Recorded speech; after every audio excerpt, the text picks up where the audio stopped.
Marc Lelanne, bonjour. Bonjour. Vous êtes directeur des services des concours à Toulouse, dont le concours CCINP. CCINP qui a la particularité d'accueillir plusieurs filières de prépa, MP, PC, PSI, TSI et TPC. Et quelles épreuves attendent les candidats selon les filières, leurs filières d'origine? Alors, je dirais les choses sont relativement simples, puisque là, on est guidé par les programmes. Si vous prenez la filière MP, qui est donc la dominante maths et physique, et ben effectivement, vous aurez dans cette filière deux épreuves de mathématiques, puisque c'est un petit peu le point clé. Vous aurez également une épreuve d'informatique ou de système industriel, puisque là, c'est au choix. Et vous avez également deux épreuves de physique.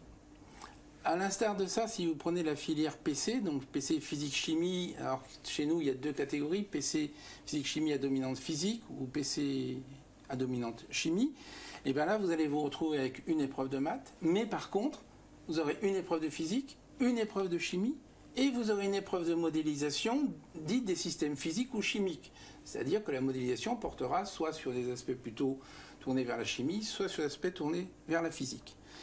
Les PSI, donc c'est physique et sciences de l'ingénieur. Là, effectivement, on va retrouver une épreuve de maths, une épreuve de physique, mais l'accent va être mis sur ce qu'on appelle les systèmes industriels, sciences de l'ingénieur. Donc vous allez retrouver une épreuve de sciences industrielles, une épreuve d'informatique et une épreuve de modélisation et d'ingénierie numérique. Les TSI, fin de compte, vous allez retrouver exactement le même modèle, avec une particularité qu'ils ont une épreuve de sciences de l'ingénieur qui elle dure 6 heures, donc une épreuve relativement conséquente, alors que les TPC, eux, vont se calquer plutôt sur le même schéma que les élèves de PC, PC chimie. La différence qu'il y aura, c'est que les coefficients alloués aux différentes épreuves seront différents. Alors souvent on choisit, les futurs prépas ont des stratégies de prépa. On choisit PC parce qu'il y a plus de place dans certaines écoles, une année c'est en MP, etc. Est-ce que c'est vrai? Est-ce que c'est des stratégies de prépa qui ont lieu, c'est uniquement... c'est toujours un petit peu compliqué de savoir si ces stratégies ne font pas partie de ce qu'on appelle la légende urbaine. Non, je crois qu'aujourd'hui, on a des filières qui sont relativement, je dirais, équilibrées. La filière MP, plus importante, mais si vous prenez les filières PC, PH ou PCCH, et PSI sont des filières où on a, grosso modo, le même nombre d'élèves à rentrer. Après, suivant la panoplie des écoles que nous avons à CCINP, puisqu'on a quand même beaucoup d'écoles de la Fédération Gay-Lussac, ou pratiquement toutes, qui sont plutôt à consonance art chimique et technologique, on va dire ça comme ça. Effectivement, si vous faites CCINP, que vous voulez faire de la chimie, il y a des ouvertures importantes, mais parce que c'est une particularité du CCINP. Mais on va retrouver nos écoles de polyméca, on va retrouver des écoles de sciences du numérique. Je ne pense pas qu'il faille avoir des stratégies de ce type-là. Je dirais plutôt... c'est suivant la prépa, savoir ce qu'on aime faire en prépa ou pas.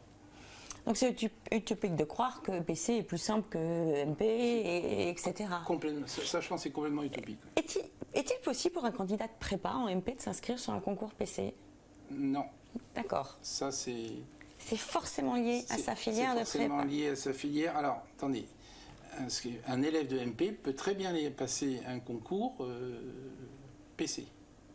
Mais il ne pourra pas passer un concours MP. C'est-à-dire qu'il ne pourra pas passer, de toute façon c'est impossible compte tenu des calendriers, et de toute façon je crois que c'est proscrit.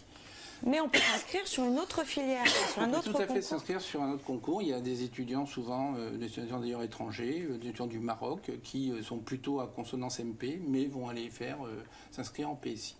D'accord.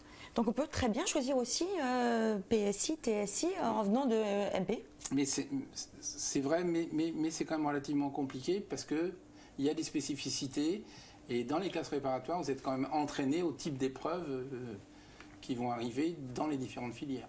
D'accord. Donc on s'inscrit dans une filière. Comment on fait le choix de chimie plutôt que physique ou dans la filière PC? Alors dans la filière PC... PH, PC, CH, les élèves passent les mêmes épreuves. D'accord. C'est les coefficients qui vont être différents. Donc au niveau du CCINP, ils ont, je dirais, une double chance. C'est-à-dire?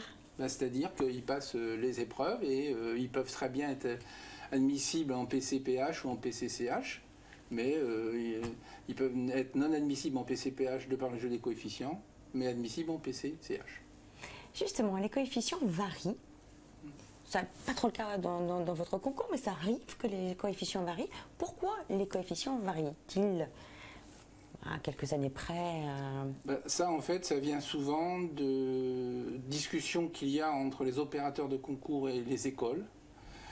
Par exemple, si vous voulez mettre l'accent sur l'anglais, considérant que l'anglais est un véhicule très important, et que vous voyez que le niveau en anglais stagne, ou même diminue, à ce moment-là, en accord, les écoles demanderont à ce que l'anglais ait un coefficient plus fort. S'assurant à travers ça, a priori, qu'ils pourront avoir des élèves qui, par le filtre, seraient meilleurs en anglais. Si, par exemple, aujourd'hui, il y a beaucoup de choses vers les sciences du numérique ou l'usine digitalisée, on pourra peut-être amener à mettre un coefficient plus important sur la modélisation ou sur les systèmes industriels ou sur l'informatique et le numérique. On s'oriente vers ce genre d'augmentation de coefficient pour ces matières plus industrielles et portées sur l'industrie du futur? Pas forcément, parce qu'on est quand même relativement prudent, puisque les choses évoluent quand même relativement vite. Mais je dirais qu'après, c'est l'objet de discussions que l'on a au sein de nos conseils avec les directeurs d'école. Donc chaque année, vous remettez en cause les coefficients et vous êtes Alors, pas chaque année, parce que ce qui est compliqué, c'est que pour nous, au CCINP, c'est légiféré par un décret. D'accord. Donc en fait, comme c'est légiféré par un décret, on ne peut changer que tous les 2 ans. Parce qu'il faut qu'un élève, quand il rentre en maths sup, il connaisse la façon dont il va être traité au niveau des concours. Donc 2 ans après. Voilà, un précieux conseil que je vous invite à découvrir. Il y a d'autres vidéos concernant les concours CCINP. À très vite. Merci, monsieur Lalanne.